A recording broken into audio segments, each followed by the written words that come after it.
Phone কি করছে? হ্যাঁ ভাইয়া বলো। একটা সমস্যা হয়ে গেছে, তোর ভাবি আর আমার সঙ্গে সংসার করতে চায় না। কয়েকদিনের মধ্যে হয়তোবা আমাদের ডিভোর্সটা হয়ে যাবে।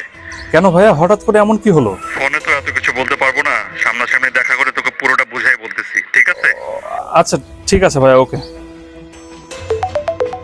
আবার আম্মা ফোন করতেছে কেন? হ্যাঁ আম্মা বলো। আমার ছেলের সংসারে যে কার নজর লাগলো, এত ভালো বটু ছিল কি যে হ্যাঁ হলো? আম্মা আমি শুনছি, সব সমস্যা নাই, তুমি টেনশন করো না। আমি দেখতেছি কি করা যায়। আচ্ছা ঠিক আছে। এই সুমাইয়া শুনতেছো? হ্যাঁ বলো, কি হয়েছে? ভাইয়া ফোন করছিল। ভাইয়া ভাবির মধ্যে এমন কি হলো যে কথা ডিভোর্স পর্যন্ত চলে আসছে? তোমার ভাই ভাবিকে সন্দেহ তো কম করে না। মানুষ তো একটু একটু সন্দেহ করে, এতে কি হয়েছে? কি হয়েছে? যেদিন থেকে তুমি কোনো সম্পর্ককে সন্দেহের চোখে দেখা শুরু করবা, সেদিন থেকে বুঝে নিও সেই সম্পর্ক থেকে ভালো লাগা, ভালোবাসা, সম্মান সব শেষ হতে থাকে। সম্পর্ক তখন দুইজনের উপর বোঝা হয়ে যায়, আর সেই বোঝা কাঁধে নিয়ে কেউ কয়দিনই বা চলতে পারবে।